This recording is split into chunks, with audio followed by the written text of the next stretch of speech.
Welcome all. ഇന്ന് നമുക്ക് creating an inclusive school എന്ന BEdന്റെ ഫോർത്ത് സെമസ്റ്റർ സബ്ജക്റ്റിന്റെ ഫസ്റ്റ് യൂണിറ്റിലെ ഫസ്റ്റ് ടോപ്പിക്ക് കാണാം. So the subject name is creating an inclusive school. Subject code വരുന്നത് BD4CI എന്നതാണ്. ഇത് BEdന്റെ സെക്കൻഡ് സെമസ്റ്ററിന്റെ അതായത് സെക്കൻഡ് ഇയറിന്റെ ഫോർത്ത് സെമസ്റ്റർ സബ്ജക്ട്സ് ആണ്. സോ ഇതിന്റെ ഫസ്റ്റ് യൂണിറ്റ്സ് നോക്കിയാൽ the first unit is perspectives in inclusive education. Okay, first unit is perspectives in inclusive education. Second unit വരുന്നത് understanding barriers to inclusive education. Third വരുന്നത് building inclusive learning environments. Next comes curriculum updation, and the final last unit will be management of inclusive classroom. അപ്പോൾ ഈ subject നോക്കിയാൽ നമ്മളൊരു inclusive creating and inclusive school എന്നുള്ളതാണ് subject topic name തന്നെ. അപ്പം inclusive education അല്ലെങ്കിൽ inclusive school എന്ന ഒരു ടോപ്പിക്ക് നമ്മൾ ഡീറ്റെയിൽ ആയിട്ട് പഠിക്കുകയാണ് ഈ ഒരു സബ്ജക്റ്റിൽ. അപ്പൊ ഇൻക്ലൂസീവ് സ്കൂൾ നമ്മൾ കഴിഞ്ഞ ഫസ്റ്റ് ഇയറിൽ പഠിച്ചിട്ടുണ്ടായിരുന്നു. ഇന്റഗ്രേറ്റഡ് സ്കൂള്, ഇൻക്ലൂസീവ് സ്കൂൾ, ഇതിന്റെ തന്നെ ഡിഫറൻസ് എന്താണ്, എഡ്യൂക്കേഷൻ റൈറ്റ്, ഇതിന്റെ ഡിഫറൻസ് എന്താണ്, സിമിലാരിറ്റീസ് എന്താണ്, ആർക്ക് വേണ്ടിയിട്ടാണ് നമ്മൾ ഇതൊക്കെ ചെയ്യുന്നത്, വാട്ട് ആർ ദ പ്രിൻസിപ്പിൾസ്, ഇതൊക്കെ നമ്മൾ കണ്ടിട്ടുണ്ട്. So we are going to dive into the details. Okay, so first unit in detail നമ്മൾ നോക്കുകയാണെങ്കിൽ ഫസ്റ്റ് യൂണിറ്റിന്റെ പേര് തന്നെ നമ്മൾ പറഞ്ഞു perspectives in inclusive education. So kind of history അല്ലെങ്കിൽ എന്തൊക്കെയാണ് ഇപ്പൊ നടക്കുന്നത് അങ്ങനത്തെ കാര്യങ്ങളൊക്കെ പറയുകയാണ് ഈ ഒരു യൂണിറ്റിൽ ചെയ്യുന്നത്. ചെറിയൊരു യൂണിറ്റ് ആണ്. Mainly it has got 4 sub topics. But ചെറിയ യൂണിറ്റ് ആണെന്ന് പറയുമ്പോൾ തന്നെ ഇതിൽ കുറെ നമ്മൾ കണ്ടംപററി ഇന്ത്യ പഠിച്ചതുപോലെ കുറെ ആക്ട് ഒക്കെ ഉണ്ട്. അതായത് acts and policies which has been developed to support this inclusive education or historically inclusive education എങ്ങനെ നമ്മൾ ഡെവലപ്പ് ചെയ്ത് എങ്ങനെ ഇപ്പോഴത്തെ ഒരു സ്റ്റേജ് എന്താണ്, അതിനെ സപ്പോർട്ട് ചെയ്യുന്ന നമ്മുടെ പോളിസീസ് അല്ലെങ്കിൽ ലോസ് അതൊക്കെ എന്താണ് എന്ന് ഇതൊക്കെ ഡീറ്റെയിൽ ആയിട്ട് തന്നെ നമുക്ക് പഠിക്കാനുണ്ട്. സോ അതിൽ വരുന്ന ടോപ്പിക്സ് ഫസ്റ്റ് വൺ എന്ന് പറയുന്നത് emergence of inclusive education in India from A historical perspective. അതായത് ഇതെങ്ങനെയാണ് ഇവോൾവ് ചെയ്ത് വന്നത്, ഇന്ത്യയിൽ ഇതെങ്ങനെയാണ് ഇൻവോൾവ് ചെയ്ത് വന്നത് എന്നുള്ളതാണ്. അപ്പൊ ഇവൻ നമ്മൾ ടെക്സ്റ്റ് ബുക്ക് നോക്കുകയാണെങ്കിൽ അതിൽ ശരിക്കും ഒരു വേൾഡ് ലെവലിൽ, അതായത് ഒരു നമ്മുടെ ഇന്ത്യ മാത്രമല്ല ഒരു വേൾഡ് പെർസ്പെക്റ്റീവിൽ തന്നെ ഇൻക്ലൂസീവ് എഡ്യൂക്കേഷനെ കുറിച്ചുള്ള ചിന്തകൾ വന്നതും അതിനെ സംബന്ധിച്ചുള്ള നടന്നിട്ടുള്ള കോൺഫറൻസസുകളും ഒക്കെയാണ് ആദ്യം എക്സ്പ്ലെയിൻ ചെയ്തിരിക്കുന്നത്. അത് എക്സ്പ്ലെയിൻ ചെയ്യാൻ കാരണം തന്നെ എന്താന്ന് വെച്ചാൽ നമ്മൾ അതിൽ നിന്നൊക്കെ പ്രിൻസിപ്പിൾസ് ഇൻക്ലൂഡ് ചെയ്തിട്ടുണ്ട്. അപ്പം അത് നമ്മുടെ പോളിസി മേക്കിങ്ങിൽ അതിൻ്റെയൊക്കെ ഒരു ഇൻഫ്ലുവൻസ് വന്നിട്ടുണ്ട് എന്നുള്ളത് കൊണ്ടാണ് നമ്മൾ അതും ഒരു ചെറിയ തോതിൽ കാണുന്നുണ്ട്. എന്തൊക്കെയാണ് ആ സമയത്ത് ഓവർ ദ വേൾഡ് അല്ലെങ്കിൽ അറൌണ്ട് ദ വേൾഡ് എന്തൊക്കെ കോൺഫറൻസസ് അല്ലെങ്കിൽ എന്തൊക്കെ കാര്യങ്ങളാണ് ഇൻക്ലൂസീവ് റിഗാർഡിങ് ഇൻക്ലൂസീവ് എഡ്യൂക്കേഷൻ നടന്നിട്ടുള്ളത്. കാരണം യുനിസെഫും UN ഒക്കെ വളരെ ആക്റ്റീവ് ആയിരിക്കുന്ന സമയമാണ്. അപ്പം സോ അവരുടെ പോളിസീസ് അല്ലെങ്കിൽ അവരുടെ എന്താ പറയുക പല ഡിക്ലറേഷൻസും ഒക്കെ നമ്മളെ ഇൻഫ്ലുവൻസ് ചെയ്തിട്ടുണ്ട്. നെക്സ്റ്റ് വരുന്നതാണ് നമ്മൾ ഇൻക്ലൂസീവ് എഡ്യൂക്കേഷൻ എന്താണ്, കോൺസെപ്റ്റ് എന്താണ്, അതിന്റെ ആവശ്യം എന്താണ്, what are the principles of inclusive education, അത് നമുക്ക് ഇംപ്ലിമെന്റ് ചെയ്യുമ്പോൾ നമ്മൾ ഫേസ് ചെയ്യുന്ന ചലഞ്ചസ് എന്താണ് എന്നൊക്കെ കാണാനുള്ളത്. So next topic will be the inclusive education itself. Then we have some specific set of policies which we have to study, that is various educational programs for CWSN. CWW small letter ആണ് വരേണ്ടത്. Please note. CWSN എന്ന് പറയുന്നത് children with special needs ആണ് CWSN. അപ്പം special needs ഉള്ള കുട്ടികൾക്ക് വേണ്ടിയിട്ടുള്ള various educational programmes, അതിൽ നമ്മൾ ഡീറ്റെയിൽ ആയിട്ട് ഒരു 10 to 15 പ്രോഗ്രാംസ് പഠിക്കുന്നുണ്ട്. Then comes the difference and the characteristics, what are the principles of special education, integrated education and inclusive education. അപ്പം നമ്മൾ types of education in detail പഠിക്കും. അതിന്റെ കൂടെ മീൻസ് ഇതിന്റെ ഫസ്റ്റ് ഫോം ആണ് സെഗ്രിഗേറ്റഡ് എഡ്യൂക്കേഷൻ. നമ്മൾ അതും കുറച്ച് ഡീറ്റെയിൽ കാണും. സെഗ്രിഗേറ്റഡ് എന്ന് പറയുന്നതാണ് നമ്മൾ എന്താ പറയാ, segregated as A word meaning shows what is it. അതായത് ഒരു സെഗ്രിഗേഷൻ ഉണ്ട് അല്ലെ, സ്പെഷ്യൽ ചിൽഡ്രനും നോർമൽ ചിൽഡ്രനുമായിട്ട് ഒരു സെഗ്രിഗേഷൻ അല്ലെങ്കിൽ ഒരു സെപ്പറേഷൻ ഉണ്ട്. അതാണ് സെഗ്രിഗേറ്റഡ് എഡ്യൂക്കേഷൻ.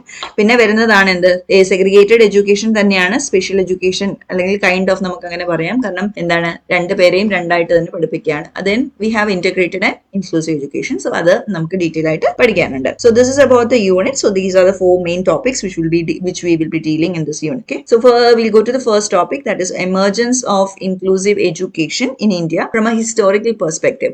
അപ്പം first topic തുടങ്ങുന്നതിന് മുന്നേ തന്നെ let's see what the condition of education was in India for special people. Okay, so the special education system in India dates back to 1800s. അപ്പം 1800s ആ ഒരു സമയത്ത് തന്നെ സ്പെഷ്യൽ എഡ്യൂക്കേഷന്റെ ഒരു അവയർനെസ് ഇന്ത്യൻ സൊസൈറ്റിയിൽ വന്നിട്ടുണ്ട്. സോ 1883 അതാണ് first school for the deaf എവിടെയാണ് ഉണ്ടായിരുന്നത്? ബോംബെയിൽ. Okay. And similarly 1887 first school for the blind was there in Amritsar. അപ്പം ഇതൊക്കെ നമ്മുടെ ബിഫോർ ഇൻഡിപെൻഡൻസ് നടക്കുന്ന കാര്യങ്ങളാണ്. സോ സ്പെഷ്യൽ എഡ്യൂക്കേഷൻ എന്ന് പറയുന്നത് 1880s തുടങ്ങി തന്നെ ഇന്ത്യയിൽ പലയിടത്തായിട്ട് ഉണ്ടായിരുന്നു. And by 1947, that is by the time of independence, നമുക്ക് എത്ര ബ്ലൈൻഡ് സ്കൂൾസ് ഉണ്ടായിരുന്നു? അറൌണ്ട് 32 ബ്ലൈൻഡ് സ്കൂൾസ് ഉണ്ടായിരുന്നു. അതേപോലെ 30 ഡെഫ് സ്കൂൾസ് ഉണ്ടായിരുന്നു. അതേപോലെ തന്നെ ഓൾമോസ്റ്റ് 3 മെന്റലി റിട്ടാർഡഡ് സ്കൂൾസ് ഉണ്ടായിരുന്നു. ഫോർ മെന്റലി റിട്ടാർഡഡ് ചിൽഡ്രന് വേണ്ടിയിട്ടുള്ള സ്കൂൾസ് ഉണ്ടായിരുന്നു. So this is what we had at the time of independence. Now after independence, നമുക്കിത് ആഫ്റ്റർ ഇൻഡിപെൻഡൻസ് പറയുന്നത് 1960s. ഇമ്മീഡിയറ്റ്ലി ആഫ്റ്റർ ഇൻഡിപെൻഡൻസ് നമ്മൾ എന്താണ്? പോളിസീസ് മേക്കിംഗ്, കോൺസ്റ്റിറ്റ്യൂഷന്റെ ഫോർമേഷൻ, അങ്ങനത്തെ കാര്യങ്ങളൊക്കെ ഉണ്ട്. കോൺസ്റ്റിറ്റ്യൂഷനിൽ നമ്മൾ ആക്ച്വലി പറയുന്നുണ്ട് they have to be protected, അല്ലെങ്കിൽ റൈറ്റ്സ് എല്ലാം എല്ലാവർക്കും ഈക്വലി ആണെന്നുള്ളത് പറയുന്നുണ്ട്. Will see that in detail. Okay. So in 1960s, the government of India started designing schemes to prepare teachers for teaching children with visual impairment. അപ്പം പിന്നെ എന്താണ് 1960s വരുന്ന എന്താണ്? ടീച്ചർ ട്രെയിനിങ് പ്രോഗ്രാംസ് ആ വരുന്നത്. എന്തിനാ? ഈ സ്പെഷ്യൽ ചിൽഡ്രനെ പഠിപ്പിക്കാനായിട്ട്. സ്പെഷ്യലി ഫസ്റ്റ് നമുക്ക് സ്റ്റാർട്ട് ചെയ്യുന്നത് വിഷ്വൽ ഇമ്പയർമെന്റ് ആയിട്ടുള്ള കുട്ടികൾക്ക് വേണ്ടിയിട്ടുള്ള സ്കീംസ് ആണ്, അല്ലെങ്കിൽ അവർക്ക് വേണ്ടിയിട്ടുള്ള ടീച്ചേഴ്സിന്റെ ട്രെയിനിങ് ആണ്. Okay. And by 2000 the number of special schools in India was around 3000. അപ്പം 2000 ഒക്കെ ആയപ്പോഴേക്കും special schools in India has rose in number. ആദ്യം നമ്മൾ നോക്കുമ്പോൾ എപ്പോഴാണ്? 3 ആയിരുന്നു. 3 എന്നാണ് within 50 years it became 3000 schools. Now the quality, നമ്മുടെ ടീച്ചർ ട്രെയിനിങ്ങിന് എത്രയും എംഫസിസ് കൊടുക്കാൻ കാരണം എന്താണ്? അവിടെ ഒരു പ്രശ്നം വരുന്നുണ്ടായിരുന്നു. What was a main issue? ഒന്ന്, നമുക്ക് നല്ലൊരു സിലബസ് ഉണ്ടായിരുന്നില്ല. This was a new area അല്ലേ? അപ്പം lack of uniform syllabi for various courses അങ്ങനെ ഉണ്ടായിരുന്നില്ല. Second one is eligibility criteria for admission to these courses. എന്തായിരിക്കണം അതിനുള്ള എലിജിബിലിറ്റി ക്രൈറ്റീരിയ എന്നുള്ളത് നമ്മൾ ഡിസൈഡ് ചെയ്തിരുന്നില്ല. Third one is non availability of teacher educators. അതായത് ഇവരെ പഠിപ്പിച്ചു കൊടുക്കാനുള്ള ആൾക്കാർ ഉണ്ടായിരുന്നില്ല. ടീച്ചേഴ്സിനെ മീൻസ്, അതായത് ഇപ്പൊ നമ്മൾ ജോയിൻ ചെയ്ത് കഴിഞ്ഞാൽ അവരെ പഠിപ്പിക്കാനും ടീച്ചേഴ്സ് വേണ്ടേ? എങ്ങനെയാണ് ഇപ്പം വിഷ്വലി ഇംപയർഡ് ആണ് നമ്മൾ നോക്കുന്നതെങ്കിൽ ബ്ലൈൻഡ് ചിൽഡ്രനെ എങ്ങനെയാണ് പഠിപ്പിക്കേണ്ടത്, അല്ലെങ്കിൽ ഒരു ബ്രെയിലി ലാംഗ്വേജ് ആണ് അവർ യൂസ് ചെയ്യുന്നത്, അപ്പൊ ബ്രെയിലി ലാംഗ്വേജ് എങ്ങനെയാണ് പഠിപ്പിക്കേണ്ടതെന്ന് പറഞ്ഞു കൊടുക്കുന്ന ആൾക്കാർ പോലും വളരെ വിരളമായിരുന്നു. പിന്നെ എന്താ പറയുന്നത്? Non availability of teaching literature in this field. അതായത് ലിറ്ററേച്ചറും ഇപ്പൊ നമുക്കാണെങ്കിൽ ഒരു ടോപ്പിക്കിൽ നോക്കിയാൽ ഇഷ്ടംപോലെ റിസർച്ച് പേപ്പേഴ്സും സ്റ്റഡി പേപ്പേഴ്സും ബുക്സും എല്ലാം അവൈലബിൾ ആണ് അല്ലേ? പക്ഷെ ആ കാലത്ത് റിഗാർഡിംഗ് ദീസ് ഇമ്പയർമെന്റ്സ്, അല്ലെങ്കിൽ ഈ സ്പെഷ്യലി ഏബിൾഡ് ആയിട്ടുള്ള കുട്ടികളെ കുറിച്ചോ അല്ലെങ്കിൽ അവരുടെ ക്യാരക്ടറിസ്റ്റിക്സോ അവരെ കുറിച്ച് പഠിച്ച കാര്യങ്ങൾ, അങ്ങനെയുള്ള ലിറ്ററേച്ചർ ഒക്കെ എന്താണ്? വളരെ കുറവാണ്. ഇപ്പൊ പോലും നമ്മൾ പഠിക്കാൻ നമുക്ക് എന്തുണ്ട്? മെറ്റീരിയൽ ഉണ്ട് അല്ലെ? പക്ഷെ അന്ന് ആ കാലത്ത് എന്തില്ല? ഈ മെറ്റീരിയൽ അല്ലെങ്കിൽ ലിറ്ററേച്ചർ, ടീച്ചിങ് ലിറ്ററേച്ചർ തന്നെ ആബ്സെന്റ് ആയിരുന്ന ഒരു സമയമാണ്. Now in 1980s, by 1980s, the then Minister of Welfare recognized the crucial need for an institution to monitor and regulate the HRD programs in disability rehabilitation. അതായത് നമ്മൾ എന്താണ് പറഞ്ഞത്? ഇത് ഈ ഒരു സെക്ടർ അല്ലെ, ഒരു ഡിസേബിൾഡ് ആയിട്ടുള്ള ആൾക്കാരുടെ ഒരു സെക്ടറിനെ അവരുടെ എന്താ പറയാ അഡ്രസ് ചെയ്യാൻ വേണ്ടിയിട്ട്, അല്ലെങ്കിൽ അവരുടെ കാര്യങ്ങൾ നോക്കുന്ന ആൾക്കാരെ മോണിറ്റർ ചെയ്യാൻ വേണ്ടിയിട്ട് എന്ത് വേണം എന്ന് പറഞ്ഞു? ഒരു ഇൻസ്റ്റിറ്റ്യൂഷൻ വേണം എന്നുള്ളത് പറഞ്ഞു. ദാറ്റ് ഇസ് വെരി ഇമ്പോർട്ടന്റ് എന്ന രീതിയിൽ മിനിസ്ട്രി ഓഫ് വെൽഫെയർ ആണ് എന്ത് പറഞ്ഞത്? There is a need for an institution to monitor and regulate the human resource development programmes. ഏത് സെക്ടറിൽ? ഡിസബിലിറ്റി റീഹാബിലിറ്റേഷൻ സെക്ടറിൽ. അപ്പം അവിടെ അതുവരെ എന്താണ്? ഇങ്ങനെ ഒരു റെഗുലേറ്ററി ബോഡി പോലും ഉണ്ടായിരുന്നില്ല എന്നുള്ളതാണ് പറയുന്നത്. Okay. So the special schools also showed some disadvantages. അപ്പം അതുവരെ എന്താ നമുക്ക് ഉണ്ടായിരുന്നത്? സ്പെഷ്യൽ സ്കൂൾസ് ആണ് ഉണ്ടായിരുന്നത് അല്ലേ? അപ്പൊ ഈ സ്പെഷ്യൽ സ്കൂൾസിൽ there were some disadvantages. എന്താണ് ഡിസഡ്വാൻറ്റേജ് എന്ന് പറയുന്നത്? എന്തൊക്കെയായിരുന്നു? Institutions could reach out only to a very limited number of children. അതായത് എല്ലാവർക്കും ഈ ഒരു ഫെസിലിറ്റി കിട്ടിയിരുന്നില്ല. പിന്നെ എന്തായിരിക്കും? The system was not cost effective. ഈ സ്കൂൾസ് ഒക്കെ എവിടെയാണ്? Mostly in the urban region ആണ്. പിന്നെ എന്താണ്? The special education segregated the children with special needs from the mainstream. അതായത് മെയിൻ സ്ട്രീമിൽ നിന്ന് ഇവരെ എന്തായി? വേറിട്ട് തന്നെ കാണാനും, അങ്ങനെ മീൻസ് അവരെ വേറിട്ട് തന്നെ ആക്കുകയാണ് ചെയ്യുന്നത്, അല്ലെ സെപ്പറേറ്റ് ചെയ്യാണ് ചെയ്യുന്നത്. ഓക്കെ. സോ അങ്ങനെ മെയിൻ സ്ട്രീമിൽ നിന്ന് എന്തായി? അവർ സെപ്പറേറ്റഡ് ആയി. And this ultimately created a specific disability culture. അങ്ങനെ ഒരു കൾച്ചർ തന്നെ ആയി എന്നാണ് പറയുന്നത്. Okay. So these were some of the disadvantages of special schools. അതായത് ഇവരെ നമ്മൾ സ്പെഷ്യലായിട്ട് കാണുക അല്ലെങ്കിൽ സെപ്പറേറ്റ് ചെയ്ത് കാണുമ്പോൾ ഉള്ള ഡിസഡ്വാൻറ്റേജസ് ആണ് ഈ പറഞ്ഞത്. അപ്പം സോ വി ഹാഡ്, നേരത്തെ ഞാൻ പറഞ്ഞതുപോലെ തന്നെ there are some international policies or guidelines which were governing all these inclusive education. അപ്പം ആദ്യം നമ്മൾ നോക്കുമ്പോൾ over almost 4 decades, അതായത് for the last 40 years, UN has been continuously recommending inclusive education. UN പറയുന്ന ഏതാണ്? യുണൈറ്റഡ് നേഷൻസ് ആണ് അല്ലെ? അതൊരു നമ്മുടെ സെക്കൻഡ് വേൾഡ് വാർ കഴിഞ്ഞപ്പോൾ ഉണ്ടായ ഒരു ഓർഗനൈസേഷൻ ആണ്. അപ്പം ഇതെന്താണ്? കുറേ നേഷൻസിന്റെ ഒരുമിച്ചുള്ളൊരു ഓർഗനൈസേഷൻ ആണ്. വേൾഡ് പീസ് ആണ് അവരുടെ മെയിൻ എയിം. പക്ഷെ അവർക്ക് എന്തുണ്ട്? കുറേ ചെറിയ ചെറിയ കമ്മിറ്റീസ്, ചെറുതല്ല, ചെറുതെന്ന് പറഞ്ഞാൽ for every purpose they have created A particular committee. Like UNESCO ഉണ്ട്, WHO ഉണ്ട്. സോ അങ്ങനെയുള്ള കുറേ കമ്മിറ്റി. അപ്പം യുനെസ്കോ എന്ന് പറയുന്നത് എന്താണ്? United Nations educational scientific and cultural organisation എന്നാണ് യുനെസ്കോ പറയുന്നത്. അപ്പൊ എഡ്യൂക്കേഷൻ എന്തിന്റെ അടിയിൽ വരുന്നതാണ്? യുനെസ്കോയുടെ അടിയിൽ വരുന്നതാണ്. So in 1970s UNESCO recommended the inclusive school as an alternative for other special schools and segregated programs like integrated education, especially for developing countries. അതായത് ഡെവലപ്പിംഗ് കൺട്രീസിൽ യുനെസ്കോ എന്ത് റെക്കമെൻഡ് ചെയ്തു? Instead of having special schools അല്ലെങ്കിൽ വേറെ വേറെ ആയിട്ടുള്ള programmes, segregated പ്രോഗ്രാംസിന് പകരം എന്ത് വേണമെന്ന് പറഞ്ഞു? They recommended to have inclusive school വേണമെന്ന് പറഞ്ഞു. നമുക്ക് പഠിക്കാം ഇൻക്ലൂസീവ് സ്കൂൾ എന്താണെന്ന് നമുക്ക് ഡീറ്റെയിൽ ആയിട്ട് തന്നെ പഠിക്കാം. നമ്മുടെ സെക്കൻഡ് ടോപ്പിക്കാണ് വരുന്നത്. ഞാൻ പറഞ്ഞില്ലേ, സെക്കൻഡ് ടോപ്പിക്കിലാണ് നമ്മൾ ഇൻക്ലൂസീവ് സ്കൂളിലേക്ക് കൂടുതൽ വരുന്നത്. സോ യുനെസ്കോ എന്ത് റെക്കമെൻഡ് ചെയ്തു? നമ്മൾ ഡെവലപ്പിംഗ് കൺട്രീസിൽ it is better to have inclusive school than having what special schools or segregated programs പറഞ്ഞു. അതേപോലെ തന്നെ 1981 UN declared it as the year of disabled person. അതായത് 1981 is declared as year of disabled person.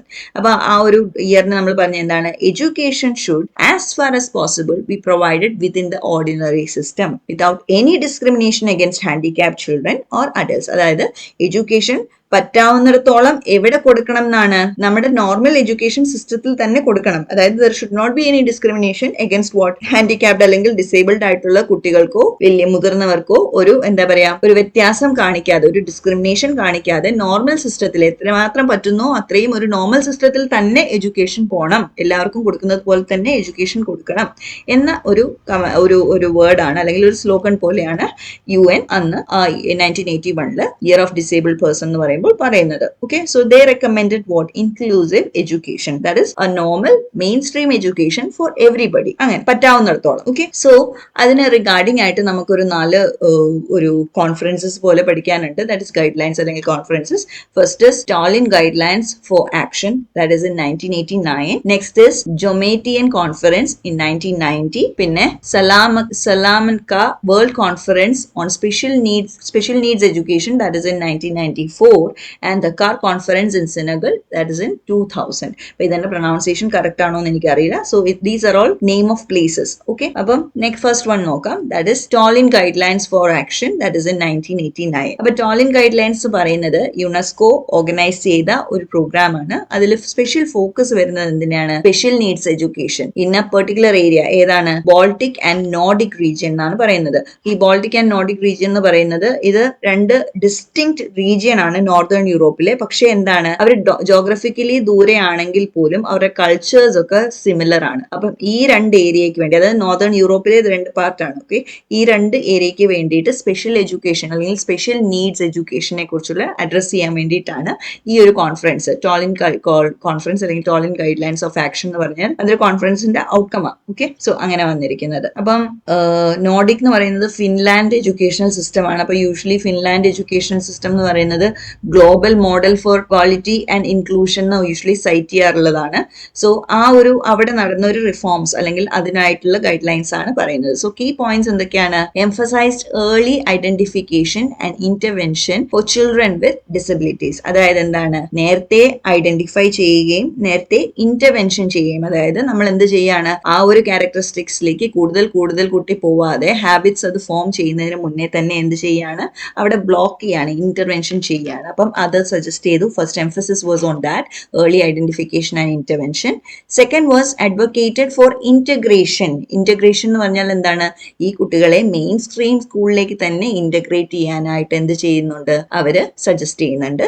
Third is what? Stress teacher training and community involvement. അതായത് ഈ ഒരു കുട്ടികളെ deal ചെയ്യാനായിട്ട് ടീച്ചേഴ്സിന് എന്ത് വേണം? സ്പെഷ്യലായിട്ട് തന്നെ ട്രെയിനിങ് കൊടുക്കണം. അവരെ അതിന് ട്രെയിൻ ചെയ്യണം. അതേപോലെ തന്നെ ഇവരുടെ ഒരു കംപ്ലീറ്റ് ഡെവലപ്മെന്റ് ഡെവലപ്മെന്റിന് കമ്മ്യൂണിറ്റിയുടെയും ഇൻവോൾവ്മെന്റ് വേണം എന്ന് സജസ്റ്റ് ചെയ്തത് ഈ ടോളിൻ ഗൈഡ് ലൈൻസിലാണ്. അപ്പൊ ഇതിന്റെ സിഗ്നിഫിക്കൻസ് എന്താന്ന് വെച്ചാൽ ലേറ്റർ ആയിട്ട് നമ്മൾ പറഞ്ഞു അല്ലേ, സലമൻക സ്റ്റേറ്റ്മെന്റ് എന്ന് പറഞ്ഞു 1994. അപ്പം ഇതിന്റെ സലമൻക വേൾഡ് കോൺഫറൻസിന്റെ ബേസ് വന്നത് ഏതാണ്? ഈ ടോളിൻ ഗൈഡ് ലൈൻസ് ആണ്. ഓക്കെ, സോ ഇതാണ് first one, Tallinn guidelines of action, that is in 1969. അത് ബാൾട്ടിക് ആൻഡ് നോർഡിക് റീജിയൻസിന് വേണ്ടിയിട്ടാണ്. നോർഡിക് റീജിയൻ എന്ന് പറയുന്നതാണ് ഫിൻലാൻഡിനൊക്കെ. Finland education system is one of the best education system in the world ഇപ്പോൾ പോലും. Okay, so അവിടെ നടന്നൊരു കോൺഫറൻസ്, അവർക്ക് വേണ്ടിയിട്ട് നടന്നൊരു കോൺഫറൻസിന്റെ കാര്യമാണ് ഫസ്റ്റ് പറഞ്ഞത്. Next is Jomtien conference in 1990. So ഇതെന്താണ്? This is world conference on education for all. അവരുടെ ഐഡിയ അല്ലെങ്കിൽ മെയിൻ ഫോക്കസ് തന്നെ എന്താണ്? എഡ്യൂക്കേഷൻ ഫോർ ഓൾ എന്നുള്ളതാണ്, EFA. സോ അത് ഇൻട്രൊഡ്യൂസ് ചെയ്യുന്നത് എന്താണ്? ഇത് ഓർഗനൈസ് ചെയ്തത് യുനെസ്കോ, UNDP, യുണിസെഫ് എന്ന് പറയുന്നത് വേൾഡ് ബാങ്ക്. ഓക്കെ, യുണിസെഫ് എന്ന് പറയുന്നത് എന്താണ്? ചിൽഡ്രൻ ഉള്ള ഫണ്ടാണ്. Okay, united nations international. ഇപ്പം അത് മാറിയിട്ടുണ്ട്, ബിക്കോസ് ഇപ്പം അന്ന് നമുക്ക് എന്താ പറയാ, ചിൽഡ്രൻ ഇല്ലാത്ത കുട്ടികൾ ഉണ്ടായിരുന്നു. ഇപ്പൊ അത് പറയുന്നത് യുണൈറ്റഡ് നേഷൻസ് ചിൽഡ്രൻസ് ഫണ്ട് എന്നുള്ള രീതിയിലാണ് പറയുന്നത്, യുണിസെഫ് എന്നുള്ളത്. പിന്നെ UNDP എന്ന് പറയുന്നത് യുണൈറ്റഡ് നേഷൻസ് ഡെവലപ്മെന്റ് പ്രോഗ്രാം ആണ് UNDP, യുനെസ്കോ നേരത്തെ പറഞ്ഞതുപോലെ തന്നെ. അപ്പം ഈ ഒരു ഫോക്കസ് എന്താണ്? Universal access to basic education ആണ് ഈ ഒരു കോൺഫറൻസിന്റെ ഫോക്കസ് ആയിട്ട് വരുന്നത്. അപ്പം ഇവരുടെ എന്താണ് മെയിൻ പോയിന്റ് അല്ലെങ്കിൽ മെയിൻ ടൈറ്റിൽ ലൈൻ എന്താണ് വരുന്നത്? എഡ്യൂക്കേഷൻ ഫോർ ഓൾ എന്ന goal. Okay, so highlighted inclusive education as A strategy four marginalise group. അപ്പൊ എന്താണ് മാർജിനലൈസ് ഗ്രൂപ്പ് എന്ന് പറയുന്നത്? നമ്മൾ പഠിച്ചിട്ടുണ്ട് എന്താണ്, അതായത് ബാക്കിയുള്ളവർ തള്ളിക്കളയുന്ന ഗ്രൂപ്പ്, അല്ലെങ്കിൽ അങ്ങനെ നമ്മൾ എന്താ പറയാ, ഒരു ഇപ്പം ഗേൾസ്, ചിലയിടത്തെ ഗേൾസ് അല്ലെങ്കിൽ ചില ട്രൈബൽ പീപ്പിൾ, അവരെയൊക്കെ നമ്മൾ എന്ത് ചെയ്യും? ഇഗ്നോർ ചെയ്യും. അവർ അത്രയും പവർഫുൾ അല്ലാത്തതുകൊണ്ട് അവരെ ഇഗ്നോർ ചെയ്യും. അപ്പൊ അങ്ങനെയുള്ളവർക്ക് വേണ്ടി പോലും എന്ത് വേണം? ഇൻക്ലൂസീവ് എഡ്യൂക്കേഷൻ, അല്ലെങ്കിൽ അവർക്കും എഡ്യൂക്കേഷൻ കിട്ടണം എന്നൊരു സ്ലോഗൻ ആണ് ഇവർ കൊണ്ടുവന്നത്. പിന്നെ എന്താണ്? Call to remove barriers. അതായത് എഡ്യൂക്കേഷനിൽ വരുമ്പം എന്താണ്? There should not be any barrier എന്നുള്ളതാണ് ഈ കോൺഫറൻസ് സജസ്റ്റ് ചെയ്യുന്നത്. So this is the first major global commitment to inclusive and equitable education. Equitable education എന്ന് പറഞ്ഞാൽ എന്താ? എല്ലാവർക്കും ഒരേപോലെ എഡ്യൂക്കേഷൻ കിട്ടണം എന്നുള്ളതാണ്. ഓക്കെ, അപ്പം എഡ്യൂക്കേഷൻ എന്ന് പറയുന്നത് ബേസിക് ആയിട്ട് എല്ലാവർക്കും കിട്ടണം എന്ന് പറയുന്ന ഒരു കോൺഫറൻസ് ആണ് എന്ത്? Jomtien conference of 1990. ഓക്കെ, ഇനി നെക്സ്റ്റ് വരുന്നതാണ് Salamanca world conference on special needs education, that is in 1994. അപ്പം ഇതെന്ന് പറയുന്നത് government of Spain with UNESCO organise ചെയ്തൊരു കോൺഫറൻസ് ആണ്. And this conference also focused on special needs education within mainstream school, അതായത് inclusive education. അപ്പം ഇതിന്റെ base വരുന്നത് നമ്മൾ നേരത്തെ പറഞ്ഞതാണ് ടോളിൻ ഗൈഡ് ലൈൻസിൽ നിന്നാണ് ഇതിന്റെ ബേസ് വരുന്നത്. അപ്പൊ ഇതിന്റെ കീ പോയിന്റ്സ് നോക്കിക്കേ. Declared that every child has a right to education in inclusive setting. Inclusive setting എന്ന് പറഞ്ഞാൽ എന്താ? മെയിൻ സ്ട്രീം സ്കൂളിൽ തന്നെ, അതായത് സെപ്പറേറ്റ് സ്പെഷ്യൽ സ്കൂളിൽ പോകേണ്ട കാര്യമില്ല. ഏതൊരു കുട്ടിക്കും എവിടെ പഠിക്കാം? മെയിൻ സ്കൂളിൽ പഠിക്കാം. ഏത് മെയിൻ സ്ട്രീം എഡ്യൂക്കേഷന് ഉള്ള അവകാശമുണ്ട് എന്നാ പറയുന്നത്. ഇറ്റ്സ് എ റൈറ്റ് എന്നാ പറയുന്നത്. Governments to adopt inclusive education policies. അപ്പൊ ഇതെന്ന് പറയുന്നത് സലമൻക കോൺഫറൻസ് വളരെ ഇമ്പോർട്ടന്റ് ആണ്.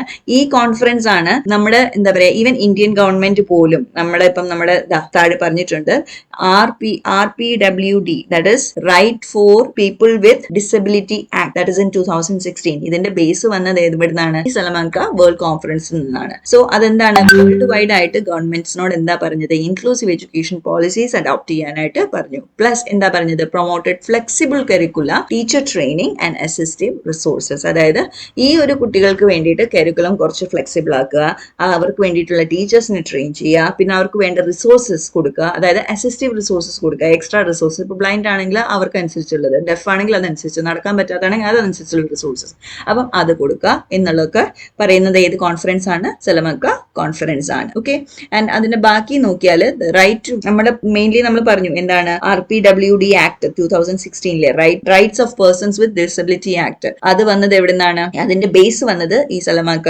സ്റ്റേറ്റ്മെന്റിൽ നിന്നാണ്.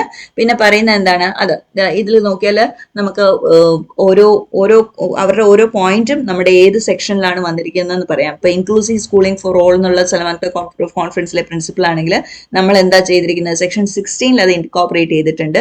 Mandates free education for children with disabilities in main stream schools. അതായത് ഡിസബിലിറ്റീസ് ഉള്ള കുട്ടികൾക്ക് എന്താ നമ്മൾ കൊടുക്കുന്നത്? പറയുന്നത്? ഫ്രീ എഡ്യൂക്കേഷൻ ആണ് പറയുന്നത്. പിന്നെ റീസണബിൾ അക്കോമഡേഷൻസ് പറയുമ്പോൾ defines reasonable accommodations, that is അതെന്താണെന്ന് നമ്മൾ നമ്മുടെ ലോയിൽ ആക്ടിൽ ഡിഫൈൻ ചെയ്തിട്ടുണ്ട്. അതായത് റാംസ് അവൈലബിൾ ആക്കുക, അല്ലെങ്കിൽ special programmes assistive techs available ആക്കുക, അങ്ങനെ. പിന്നെ ടീച്ചർ ട്രെയിനിങ്ങിനെ കുറിച്ച് പറയുന്നുണ്ട്.